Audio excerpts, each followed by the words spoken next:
is Annabel van der Merwe in graad 6 in Laerskool by die Park in Potchefstroom. Geagte beoordelaars, as mens die televisie aanskakel, sal mens dink dat aardverwarming die enigste probleem is. Maar wat kan ons daaraan doen? Ons kan tog nie die son skuif nie. So as mens nou mooi dink aan 'n probleem wat ons almal affekteer, sal dit wees mikroplastiek. Die gif wat ons glimlaggend inneem. En om julle daarvan te oortuig, gaan ek die akroniem LAG gebruik. Die eerste letter van LAG is L. Dit staan vir liggaam. Die effek wat mikroplastiek op die menslike liggaam het, word soms onderskat. Maar 'n 2022 studie in Environmental International sê dat hulle plastiek in 80% van getoetste volwassenes gevind het. Hierdie deeltjies sluit PET en polistireen in. Algemene plastiek wat gebruik word in bottels en verpakking. Dit het die bloedstroom binne gedring. 'n 2021 studie sê dat die Universiteit van Hull plastiekvesels in 11 van die 13 longmonsters gevind het, van mense wat nie eers aan plastiekindustrie blootgestel was nie. Plastiek word dus ingeasem en nie net ingeneem nie.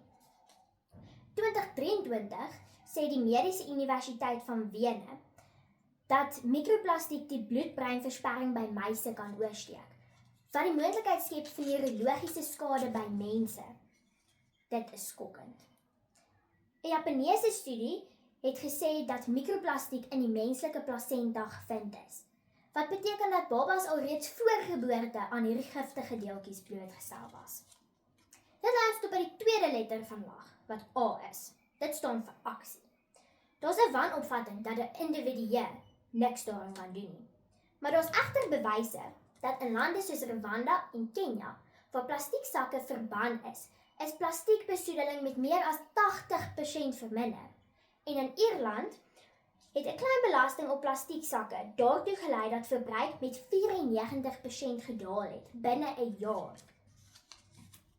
'n 2020 studie in Science Advances toon dat as ons nou wêreldwyd herwinning verbeter, produksie verminder en alternatiewe gebruik, kan ons plastiekvloei in die oseane teen 2040 met ongeveer 80% sny. Dit is nie net ideaal nie, maar dit is gebaseer op data. Dan kom ons by die laaste letter van LAG, wat G is. Dit staan vir goedkoop. Daar's 'n persepsie dat mikroplastiek goedkoop is. Goedkoop vir wie? Die samelewing betaal, ons gesondheid betaal en die omgewing betaal. Die Wêreldnatuurfonds berig dat die gemiddelde mens 5 gram mikroplastiek per week inneem. Dit is die massa van 'n kredietkaart. Dit kom uit kraanwater, gebottelde water, sout, vis en selfs die lug. En dan is daar die ekonomiese impak. Die Verenigde Nasies skat dat teen 2040 dit die mens $600 miljard gaan kos as gevolg van die skade wat mikroplastiekbesoedeling veroorsaak aan vissery, toerisme en menslike gesondheid.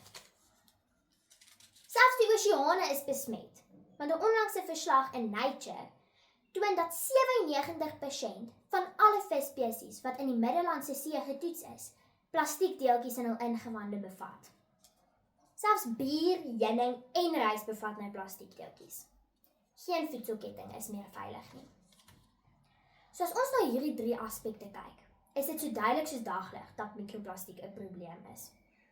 Maar die goeie nuus is dat ons elkeen individueel kan bydra om hierdie probleem op te los. Ons elkeen kan 'n verskil maak deur die regte besluite te neem as verbruikers en krities te wees en te kyk na die verpakking. Om sodoende druk op die verskaffers te plaas. So ons elkeen kan iets doen om die probleem op te los.